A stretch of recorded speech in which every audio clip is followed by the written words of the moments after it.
The following is a special presentation of Denver Broncos Broadcast Productions, presented by Children's Hospital, Colorado. Every kid who has ever worn a helmet dreams of this moment, the Super Bowl. That's what it's all about! Woo! Go out, play your hearts out, we'll come out on top! Lucky number 7. Will the luck be with 7 as he tries to break the AFC's 13 straight Super Bowl defeats? You gotta dominate this game. Dominate. It's our day, baby! First center today! There was a real level of confidence with the Broncos. They felt like they were going to win. Elway, handoff, Davis into the end zone, touchdown! A pretty good way for the Broncos to answer the Packers' opening drive. Steve Atwater on a blindside blitz. Denver with their second turnover. The Super Bowl XXXII team was special, and we were on a mission, man. Elway can run inside the 10. He dives inside the 5-yard line. Davis into the end zone, rocking, standing up. Denver is in the lead. This has come down to one play. Blitz is on. Favre hit as he throws. Pass is going to be incomplete. Denver holds. Denver's going to win it.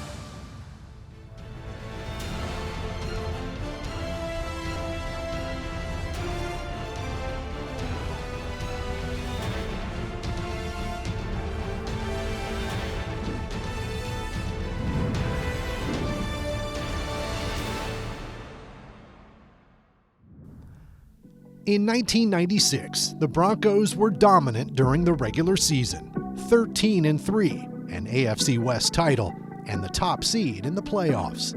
Denver hosted Jacksonville in the divisional round at Mile High Stadium. The Jaguars beat the Broncos 30-27 in what many considered the most heartbreaking loss in the franchise's history.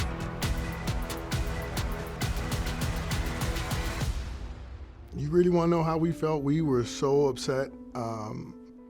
That game to this day still bothers me. We had so many things going for us. I was really disappointed in myself that I didn't do a better job getting them ready for that game. They were 12-point favorites. They had a really good team. The Broncos were a very, very good team. And they jumped off to a quick start. They were at 12-0 in that game, and it just seemed like, okay, this is going to go just fine, and we're going to be on to somebody else. And then little things happened, little mistakes. So it was a devastating defeat. It hurt losing that game, but it also showed us that we could do it, that we really had something special here. On that one day, we weren't at our best. In retrospect, we needed that loss. And it sounds crazy, but I think we needed that wake up. We needed that jolt. They beat us at home, and it was the most devastating upset I'd ever been a part of. Give them credit, they beat us, but I think we got counted out the next year. The disappointment proved to be a pivotal moment in Broncos history. Heading into 1997, everyone within the organization had a renewed commitment to winning. I remember talking to Ed McCaffrey one time. He said after we lost to Jacksonville on that Sunday, got up, Monday night, your season's over. He said Tuesday, I'm like, I ain't got anything else to do. I'm gonna go down to Dove Valley and get a workout in. So he walked in and he said probably 90% of the team was in lifting weights already. And he said to me, he said, I knew right then we were gonna be okay. We went into that next season with not only a chip on our shoulder, but we were just really upset with the opportunity lost. I just remembered the desire coming into that 97 season. Mike put the control on the team for us to be as good as we could be. The team was in charge. The great thing about team leadership is the fact that we policed each other. If a guy was late, the coach didn't have the same thing. We would pull him to the side. Hey man, listen, you owe me, just like I owe you. Because we all felt the loss, especially the ones who were there the previous year. And the new guys who hadn't felt the loss, we didn't want them to experience it. So we just embraced them very, very quickly and taught them our way of doing things, which was with each other and together. The 1997 team was so special simply because it was the first time for me as a player that I really felt part of a family. Mike Shanahan brought in the right coaches, brought in the right players, and it's just a bunch of really talented players to begin with, but also guys that love the game, that are willing to sacrifice for each other. All the players, all the guys on the team were 28, 30 years old, 33, you know what I mean? It was a veteran team, and I think I learned football from a grown man perspective. You didn't have those maturity problems. The offensive line was old school tough guys. You know what I mean? It was really wild, man. It was a wild team. Yeah, one thing about Mike, very first meeting in training camp, he said, "Man, we have one goal and one goal only, and that's to win a world championship." Details give you a chance to eliminate mistakes. And how willing are you to do the little things that it takes? And everybody said, "What's the little things?" And I'd say, "Well, you'll find out because you won't win." Man, one thing we're going to have to do as a team is learn how to finish plays. But doing what we did today, man, was a farce. That's not the way we operate around here. You guys want to be a 500 football team? That's the way we're going right now. We all had so much respect for the coaches because they showed us that, hey, they know what the heck they're talking about. It was a partnership. It was really a true partnership with coach and players. Coach Shanahan overall, he was the best coach I ever played for because, he demanded that you give your best, and he got it out of you. His level of preparedness is second to none, and it was this is the way it was, and this is how Mike did it, and it worked very, very well, and there was really no messing around in the Mike Shanahan system.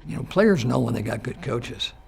If a player looks and he doesn't have a lot of respect for you, you're going to be gone in a short time because players want to make their money. They want to have a career. They want to get better. And if you can't offer them that, and they don't believe in you, you have a hard time coaching for any length of time as well. We worked hard, and Mike gave us that space to really get to know each other better and to develop the friendships on top of what we were doing as a football team. And guys embraced it. It was never yelling, screaming, and cussing. We didn't have to do any of that. It was a mutual respect amongst the guys that I owed this guy next to me. They see when it's a little different too. They know when they got a chance to do something special. And they just kind of take it over. And that means they trust themselves, they trust their teammates, and you're going to get your best shot each week. We felt we had unfinished business, and so we came in 97 not wanting to let what happened in 96 happen again. It was significant in how we approached the football season because it was about us versus them. Whoever them was, we didn't care. We just knew it was us versus everybody else in the stadium, and we were going to take care of business. We all just collectively had the same mentality of, okay, like this is we're going to show people this year. The mindset was we're playing for each other, and it was really, truly a team. I think that came with our football team, but it also came with the coaching staff, and they directed us. Mike did a tremendous job. On top of that, the quality guys we had on our football team was we all came together, and when a team comes together in football, you have a chance to do great things.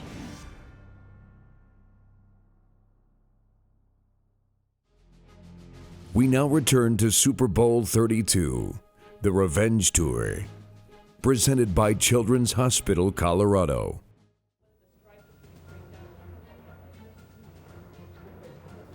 Before the start of the 1997 season, the Broncos unveiled a redesigned logo and new uniforms. It helped propel the franchise into a new era. Nike incorporated state-of-the-art fabrics to create a tighter fit. The Broncos had a new look to match their new attitude and their sights set on a Super Bowl. With the change, it brought about confidence, I felt. It brought a new swagger. The look good, play good, all that stuff. That was the time where swag was really coming about. I thought it was a really cool logo, but I didn't spend too much time on it. I was usually cutting my uniform up, trying to make it lighter, so hopefully I didn't do too much damage. The other uniforms were heavy when they got wet. They were kind of, especially the pants. These were like the kind of lightweight, moisture wicking type.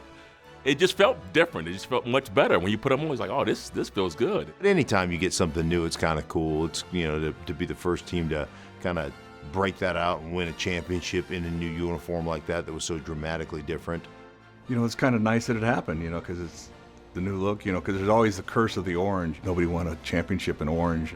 It was the right thing to do, and they did a really good job. With Shanahan, he brought so much change in the locker room as far as from a mental standpoint, from a family standpoint, from a competitive standpoint.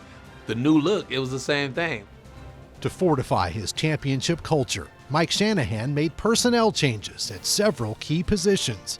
He signed 3 hard-hitting free agents, cornerback Darian Gordon from the Chargers and 2 players from the Chiefs, defensive end Neil Smith, and defensive tackle Keith Traylor. Come on, man. All right, baby. Welcome to the good side. You know that's right. He also added wide receiver Willie Green to complement the starting duo of Ed McCaffrey and Rod Smith.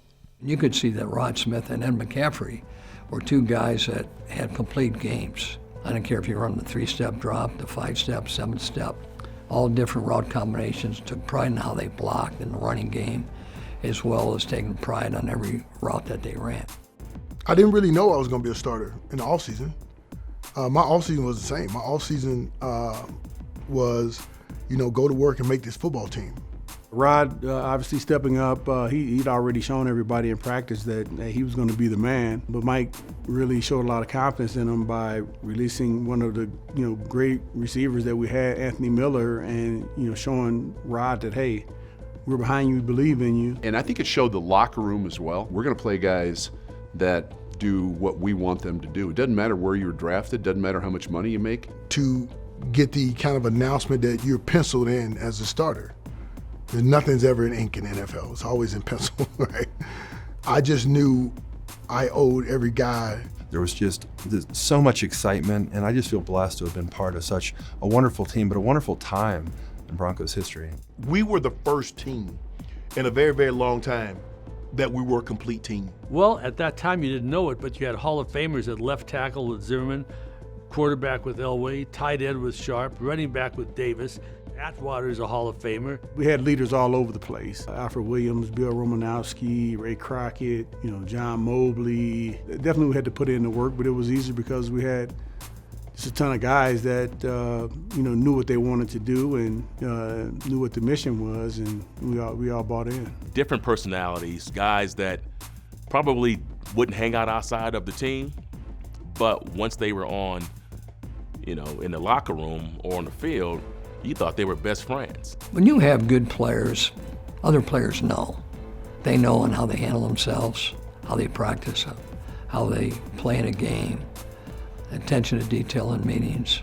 Everything about them told you that, we've got guys we can win with. We got guys that are special. 4 weeks before the Broncos' 1997 opener, John Elway ruptured his bicep tendon during an exhibition game in Mexico City.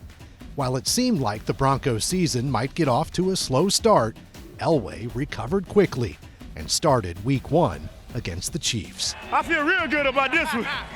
Real good. The Broncos cruised to a 19-3 victory to start the 97 season as Terrell Davis rushed for more than 100 yards and a touchdown, which he capped off with the mile-high salute. That day, a new Broncos tradition was born. As the running backs, we got together, and I'm like, we got to do something that gets us the kind of the right mindset. And I started thinking about kind of who's the person that we would like to kind of emulate, or somebody that we can embody that personality. And the first thing that popped in my head was, man, like a soldier. Like that's the perfect mentality that we have to have. And at the time, Master P was a rapper. He had a song called No Limit Soldier. So everything just came together, and then we were like, listen, every time we do something that's worthy, out of respect, we'll, give a salute to each other, give a salute to the fans, pay tribute to and respect to not only our military men and women, but just that personality, to embody that soldier, man, and things that it takes to be unselfish, to go out there knowing that you're putting your life on the line for others, and that just felt natural. It felt good. Go ahead, TD. Let's see that salute one more time. Denver's stout defense, dynamic special teams unit, and high-powered offense all contributed to the Broncos' 6-0 start. In those 6 games, Terrell Davis tallied 776 rushing yards and 6 touchdowns, including a 215-yard performance against the Bengals in Week 4. 98, set, hut. Elway with a long snap count. Blitz on its way. Davis handoff, first down. Terrell Davis at 45, 40. Look out, goodbye. TD for TD. 50 yards on the carry. First guy over 200 yards, and obviously game ball for TD and the offensive line. I genuinely didn't care about the yards. And I know people think, I didn't. Like, I did not care. Hey, man, after a game, we have 200 yards. We did that.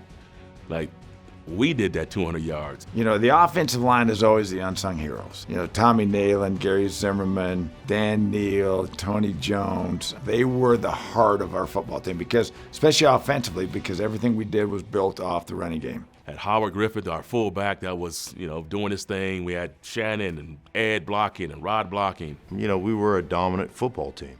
From a ability to be physical and to play that physical style, but play it with real intelligence. That's kind of, for me, what set us apart as a football team.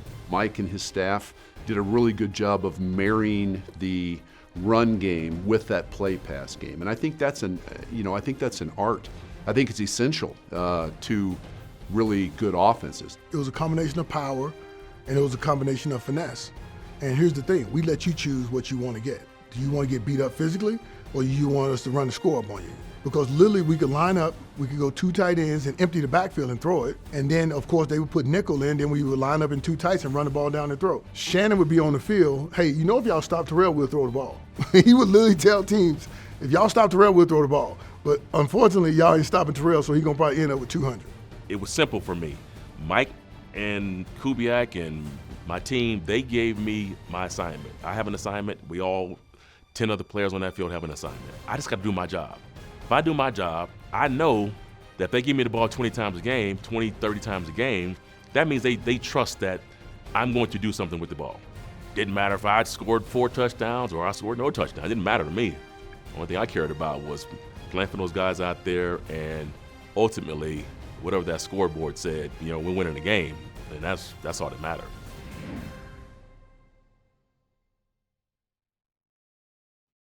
We now return to Super Bowl XXXII, the Revenge Tour, presented by Children's Hospital, Colorado.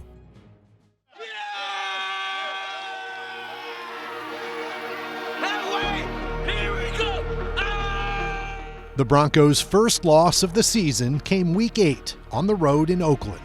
The following week, a blizzard shut down the mile-high city, making the Broncos' trip to Buffalo nearly impossible. It was crazy because there was so much snow, and I just got me a new Range Rover back then. I'm like, yeah, I can drive in the snow in the Range Rover, and I took off down my driveway, and I got stuck right in my driveway. I couldn't even back up into my garage. Greg Robinson, he lived like in the neighborhood over from me, and they ended up sending a snowmobile from his house over to my house, and I got on the back of a guy's snowmobile with my backpack, my bags, and my wife, she was like, you guys be careful. We drove down Arapahoe Road, and we actually went over into a ditch on the way to Dove Valley. Jason Elam's getting rescued in snowmobiles by neighbors, and guys are picking guys up. I got stuck, and Romo had to come pick me up. Well, I picked up everybody to get them to the airport. That wasn't very much fun. It was a mess. We made it over to Dove Valley, and we caught the buses to DIA, and that was just a crazy thing that we flew into Buffalo at 3 a.m, had to play an early game. We got up, all odds were against us. We had some conversations about it too, like, what are we gonna come all the way over here for and lose after going through all of that? And we got there late at night, and we didn't get as much sleep, but hey, we woke up the next day, we were ready to go. Traylor is gonna go all the way for the touchdown. And then it got nasty, and it got colder. They tied it up. We got going to overtime, and Elam wins it. High snap, and it's good.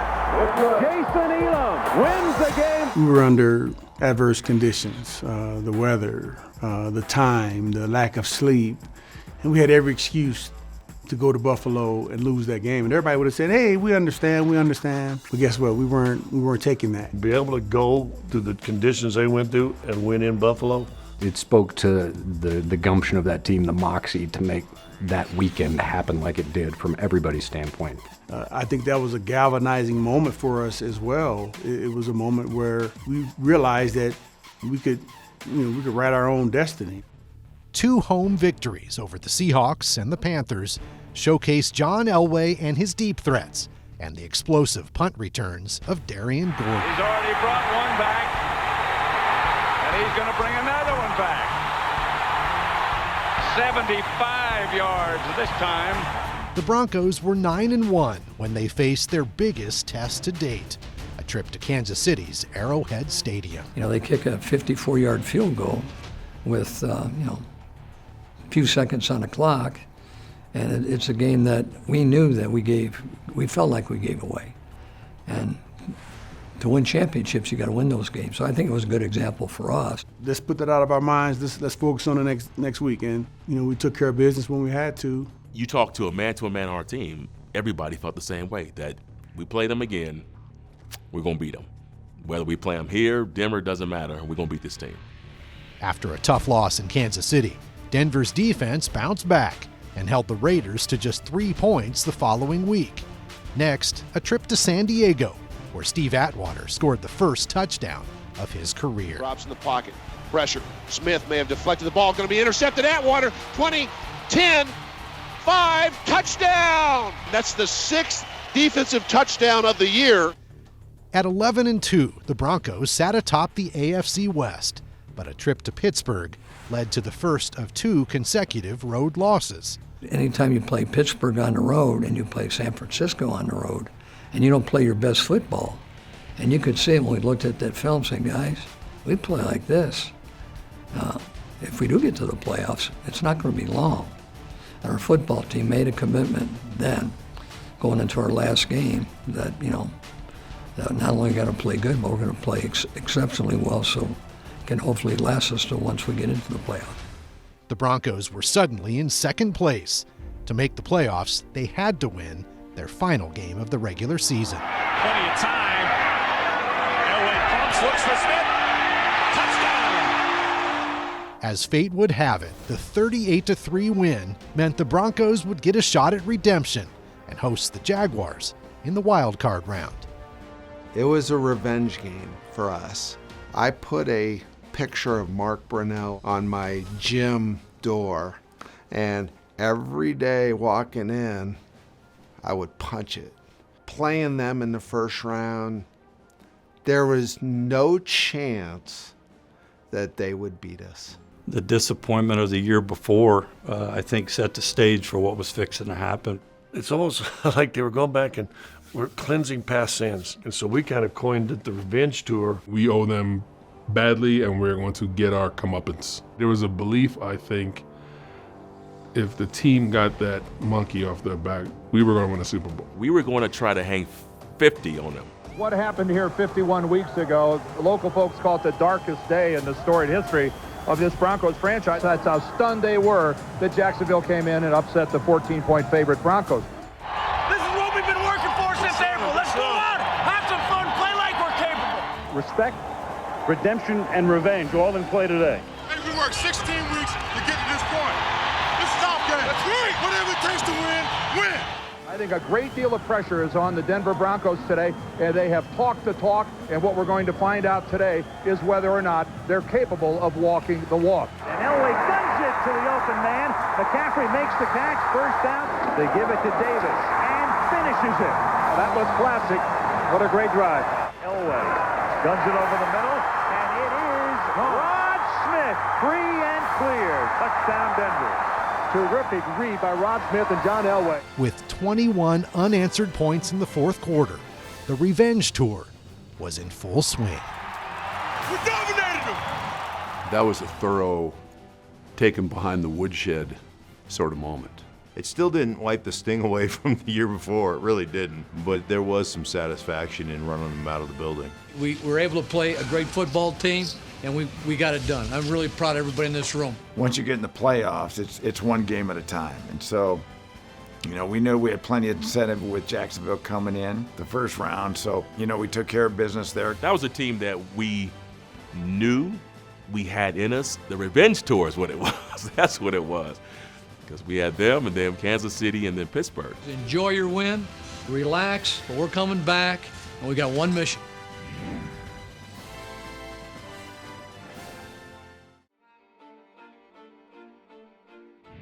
Whether it was a revenge tour or a restoration tour, the divisional round took Denver back to Kansas City, where the Broncos were looking to settle the score from their loss in Week 12. First of all, Arrowhead's a beast to play in. We get up that day, and it was like a sheen of ice. And I remember how just cold that was. I remember thinking to myself at that time, you know, this is a really good team. Are they capable? Yeah, they're capable. But they're going to have to go to Kansas City and find a way to win, and that's incredibly difficult. And they'd lost there in the regular season. Going into Kansas City, it was a great rivalry, but we also knew that, you know, if we went in and played our game, that we could come out of there with a win. Kansas City had such great defense.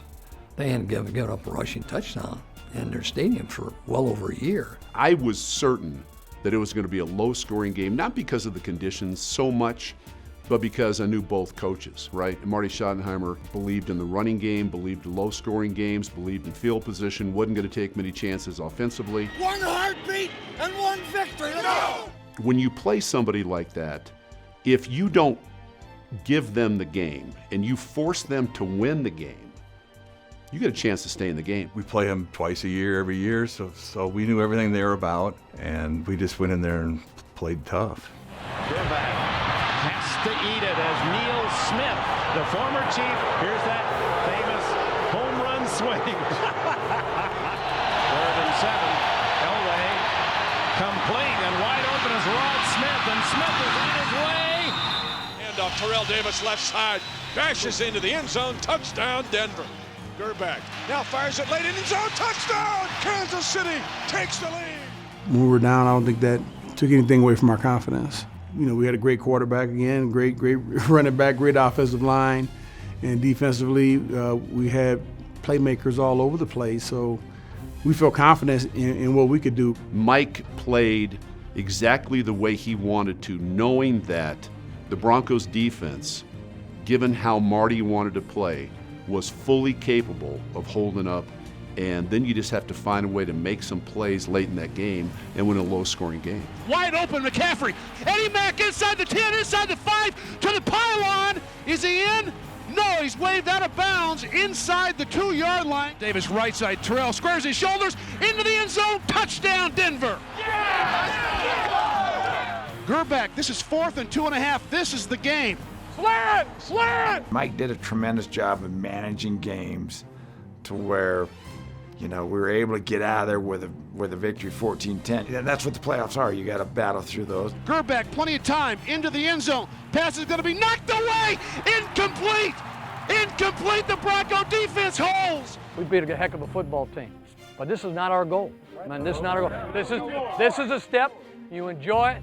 We got one thing on our mind, and what's that? The Pittsburgh Steelers. The AFC Championship game in Pittsburgh was now the only obstacle between the Broncos and another shot at the Super Bowl. What strikes me about that game was the Broncos' ability to withstand maybe the toughest stadium to win in. That franchise is so used to winning, and they were absolutely certain they were going to win that game as well. They beat us earlier in that year, and it was not an easy contest with Cordell Stewart and Jerome Bettis. The Steelers are deadly serious. Bill Cowher saying we will be physical, very physical. Only thing is we can only play it one play at a time. Let's go out, walk to walk, play Bronco football, we'll come out champs. Elway guns the ball, intercepted by LeVon Kirkland. Turnover on the second play of the game. Veteran Norm Johnson from 38 yards. And this one hooking, no good. McCaffrey in motion, left side. John turns, hands off. Terrell Davis running left. TD over the 30. 35-40. Davis, foot race, midfield, 45-40. Terrell Davis pulled down from behind, still on his feet. Toss, right side, Davis. Cuts up. Terrell Davis in spot. Terrell Davis into the end zone. Touchdown. Yeah! Touchdown! Got off to a good start, but then they started coming back. Cordell Stewart is open. When a play is made and it's all their fans, place goes nuts for them. And the goal was always to shut the fans up. Elway to Howard Griffith, and the fullback is to the goal line. Touchdown! And what a final 2 minutes for John Elway and the Broncos as they have scored 2 touchdowns in the 2 minutes of the half. That was a really tough game.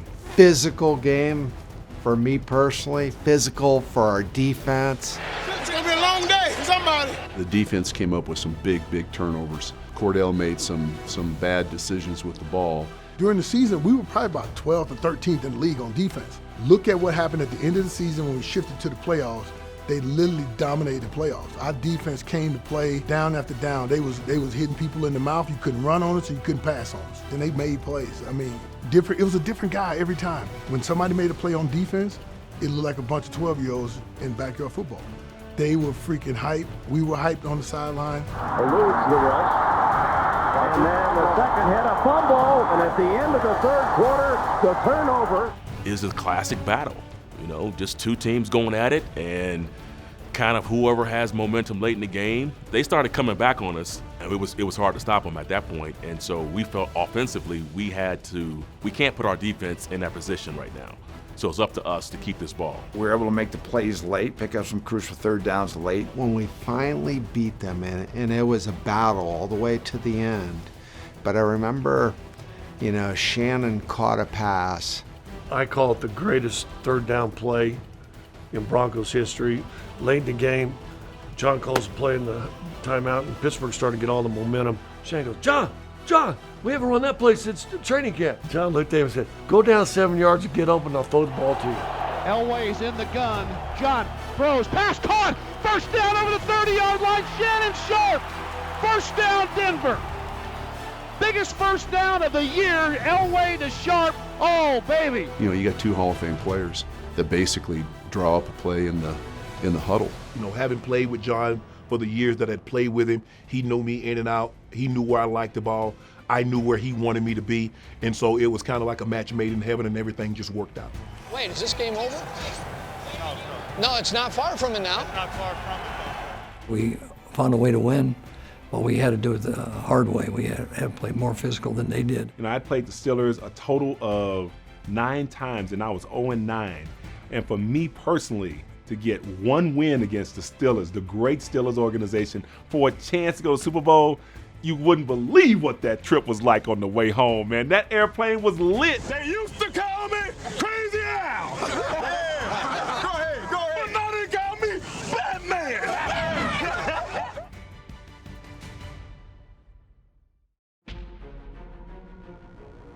The defense of the Packers, the last 7 games, has allowed only 7 touchdowns. Vince Lombardi would be very proud of this defensive football team. They are the biggest front 7 in the National Football League. They want to control the line of scrimmage, and they do. You know, going into the game, of course, we're underdog. No one gave us a chance. The night before, I'm watching all the commentators, and they're telling their predictions. And honestly, we're going to get crushed, according to everybody's prediction. Well, I mean, the Packers were dominating games. That's why they were a 2-touchdown favorite. We just weren't big enough, and we weren't strong enough, and da-da-da. You know, we weren't going to be able to run it, and you know, we're thinking, we ran it against everybody. Why would you think we couldn't run it against them? We thought it was disrespectful, but I understood, considering the NFC had won so many of the consecutive Super Bowls, and they had taken the AFC apart. Everybody thinks it's going to be Green Bay. You got to give some hope to Denver today because of John Elway. He's a better quarterback this time than he was in the previous 3. There was a real level of confidence with the Broncos that you would not think would necessarily be there. It's time, Dave, baby. We knew that if we just stayed together, the group of guys that we had, and we all had a single goal, and there was no individuals in it. Everybody was about, how can I help the team win? What it's all about. Woo! Go out, play your hearts out. We'll come out on top. Leave it out here, baby. Broncos on 3. 1, 2, 3. Broncos! When you talk about preparation and game planning, I felt we had the best in the business. To win, what we're going to have to do is tire the defense out, run the ball, and hopefully beat them in the fourth quarter. And that was our game plan. I'll never forget the practice on Friday that we had. Not a ball hit the ground. And you're just like, oh man, like we are humming. One of the guys from the Green Bay Packers came up, I won't say his name, and invited us to the post-Super Bowl party. Me and Neil looked at each other like, they think they're going to win this game. And we talked to the rest of the guys on the team about what happened. Oh man, you should have saw the resolve on the guy's face. They won't be able to stop us. You know, we're going to put up X number of points and this, that, and the other. We're like, whoa, what? Like, okay, that's kind of disrespectful. So before the game, like, we didn't even really want to shake their hands. As we approach the kickoff, the Packers are poised and pumped to repeat. Didn't start out good. The Broncos kicked off, and the Packers went bing, bing, bing, bing, bing, and scored. Here's Brett straight back in the pocket, some time, going to the end zone. Back there is Antonio Freeman. Touchdown, Packers! Antonio Freeman on an absolutely gorgeous throw. That's all right. That's all right. Let's go. Let's go. I was really disappointed because it was the third play of the game, and the ball was, thrown nowhere close to the receiver. I thought it was going to be intentional grounding. It wasn't. Hey, Paul, he's in the pocket. How can he blow that one? Still gets the ball away, but he was not out of the pocket. No flag goes down. And so I think everybody's thinking this team has taken off, and it's going to be tough on the Broncos. And we came back and responded with a touch on ourselves. So Shanahan came by. He said, hey, they got 7. Let's go get 8. Here comes the blitz again. Handoff left side Davis. Terrell Davis outside the 40. 35-30. TD down the sideline. Inside the 25. Still on his feet. Inside the 20. Inside the 15. First down, Denver. Rod Smith down the field. Helped Terrell pick up maybe an extra 4 or 5 yards. I just remember running around hitting people. That's all I remember. Just blocking my tail off. I didn't catch a pass. Didn't really care. Elway drops straight back. Play fake in the pocket. Johns avoids pressure. Steps up. Can run. That's the old John Elway that's been doing it for 100 years. He saw that goal line and he went for it. The offense answered. I think when they did, it calmed everybody down. Elway handoff. Davis into the end zone. Touchdown. A pretty good way for the Broncos to answer the Packers' opening drive. And that answer, following Green Bay taking the lead, I think was as big as anything that's ever been. The Broncos offense proved they could move the ball and score. With the game tied at 7, Denver's defense also made a statement. Tyrone Braxton intercepted a Brett Favre pass intended for Robert Brooks. The Broncos drove to the Green Bay 1-yard line at the end of the first quarter, but Denver's offense was about to get tested. Yeah, one of the first big plays of the game here, Jim. They'd love to hold him to a field goal. Elway, very tough in this situation, may roll out. I've had migraines since I was 9 years old. And one of the worst things I always feared was playing in a game and having a migraine headache. And there's a play where I catch the ball, run to the right, and as I cut back, I think it's Santana Dotson trips me. And as I'm falling down, there's another player that comes over and their knee comes in right at the top of my helmet. As I'm on my knees, I know what's about to happen. And I think Davis may be shaken up. And this would be bad, costly for the Broncos. So I called down to the field. I talked to our trainer, Steve Antonopoulos, and he tells me, yeah, he's getting a migraine, but he's coming back. I said, I don't like that. Anything else? And he said, well, he kind of got kicked in the head, but he's coming back. Well, for a report, let's go to Jim Gray. All right, thank you very much, Dick. Well, Terrell Davis had the bad ribs. He's not wearing the flak jacket, but it's not his ribs. He was kicked in the head, hurt his head. He's a little dizzy, but he will return. It's like if you stare into the sun and then you try to focus on something, you see all those bright spots. That's what it looked like. What's that? Can't see. Okay, just do this. You don't worry about seeing on this place because we're going to fake it to you, the 15 lead. But if you're not in there, they won't believe we're going to throw the ball, okay? Elway brings McCaffrey in motion, play fake. Elway rolls right. He can run it in. John, it will trot into the end zone. Touchdown. Green Bay really pitched everything inside, and he had daylight to the outside on the right. And you feel like, man, the city of Denver, you got the Broncos country. It's like everybody you're letting down, like this one game, and here I am, I can't play in it. And so that's what's going through my head on the sideline. And I'm also thinking, like, when I will be able to get back in this game. I can't tell everybody to stop and freeze and, hey, let's continue tomorrow. You can't do that. So that was the mentality. Listen, I'll play through it, and I'll sleep tomorrow. But today, let's play.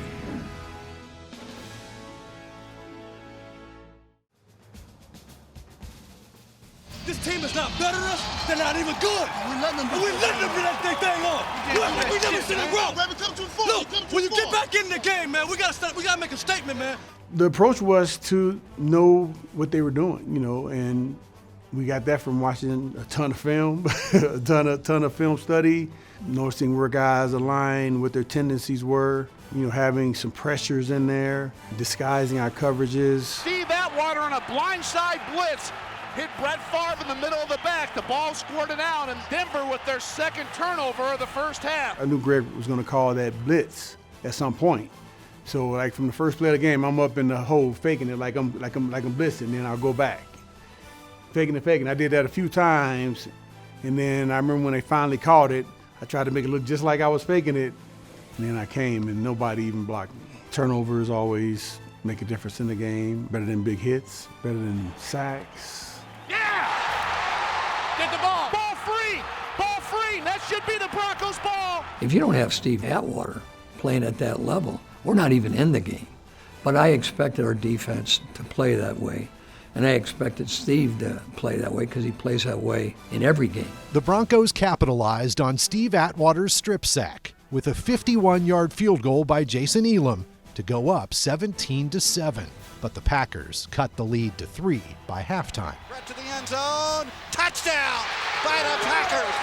One of the more interesting first halves. I loved playing the game, but I didn't like the rhythms between it, because we had an extra long halftime, and so your body just wasn't used to it. It feels long, and so it was so long that it allowed my migraine to cycle through and get to a point where I was good. But then when I came back out and I was able to see, it's like my vision was like HD. Like I can see twice as good.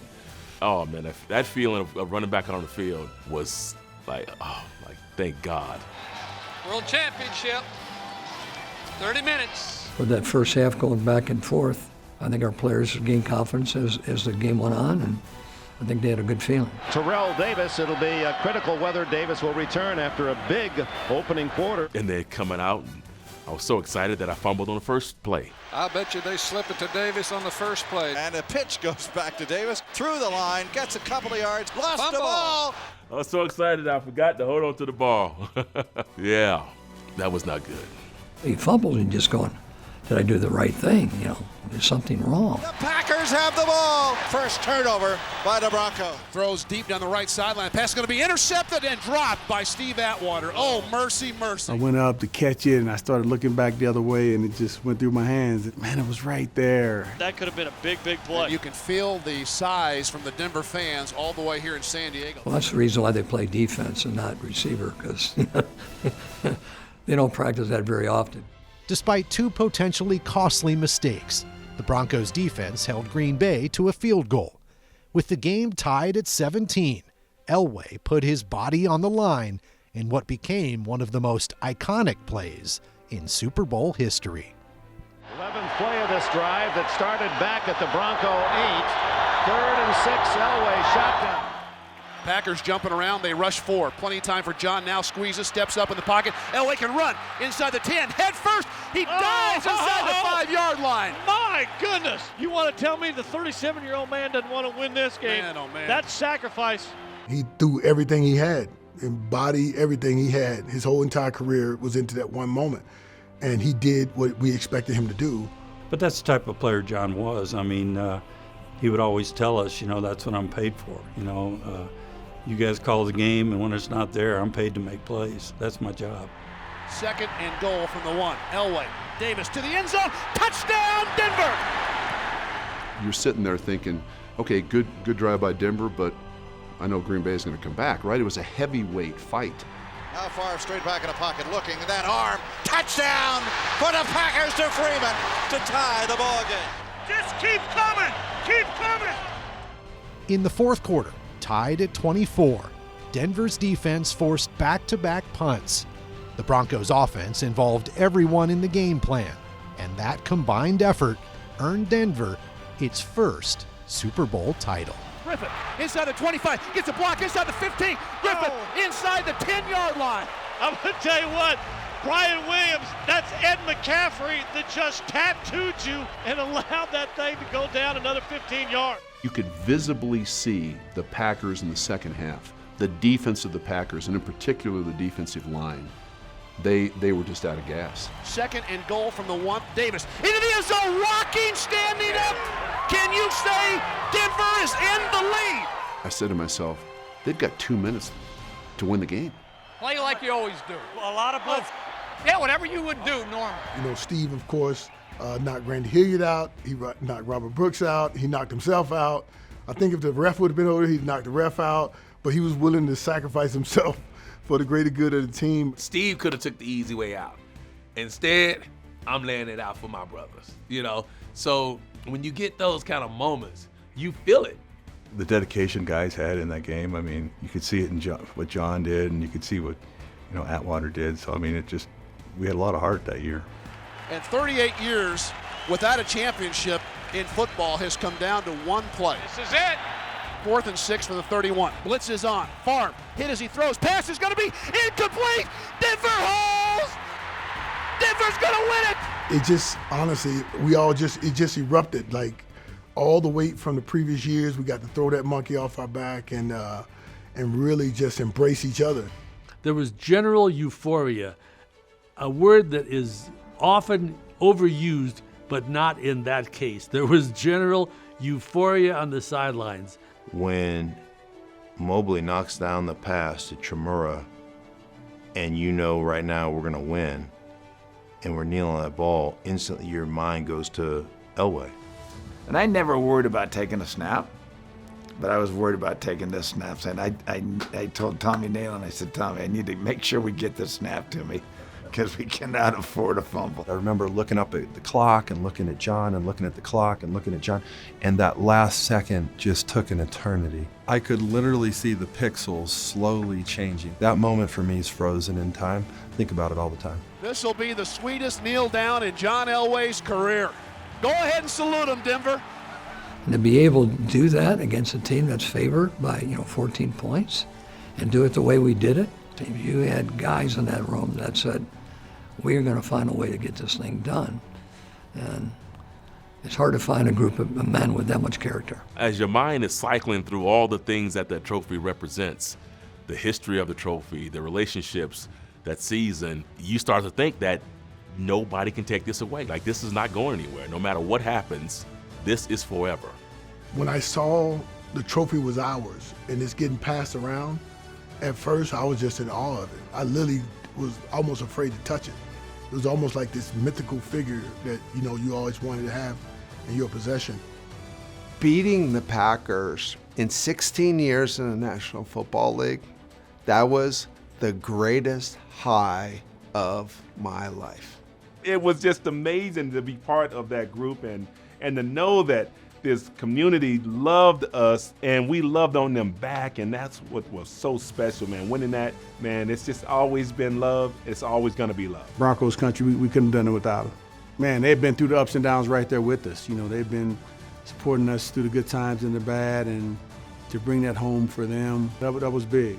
We know what the Broncos mean to this area and to a lot of fans across the country, and to know that I was a part of the first team to do it after all the heartbreaks that they have gone through, all the heartbreaks that John had gone through. There's something about that 97 team that I will never forget. That first one is always the best one. The way that we got that trophy, I wouldn't have written it any differently. The circumstances were such that it just made it really special. Being such a big underdog and having to listen to all the pundits talk about the fact that we had no chance. One thing I want to say here tonight. There's only 4 words. This one's for John. It was so appropriate for Mr. Bolden to say this one's for John, because we all felt that same way. To see him be able to hoist that Lombardi, man, it was so special. It's amazing how long he stayed the course for this organization and this great city to become a champion. At that point in time, everything in the world is perfect. And to be able to finally get over the hump with that group of guys was absolutely the best. There are so many heroes in that game, and that was so fun to have the reunion that we had, the 25th, because we had so much character on the team. How they handle themselves, how they go about their business. They had complete trust in each other because of the character that they had. Not only were they great football players, but they were great people. When you do win, and you're good enough to hoist the Lombardi, and then you can look back 25 years later and say, man, they were just some really good dudes, good people. We had a unique chemistry and bond that to this day is strong. We feel like we see each other and not a day has passed. We still feel like we're in the locker room. All the guys came back. I mean, it was, for me, it was literally 25 years, that moment, all of it came back. I made sure I got up and gave everybody a hug. I didn't want to shake their hand. I literally wanted them to feel, because they changed my life. Team was special. I mean, there's something about the first. We did it again in '98, but we were the first. We were the first to bring a championship to Bronco country. One of the reasons why we did win it is because the character that was involved and the will they had to accomplish what they set out to do.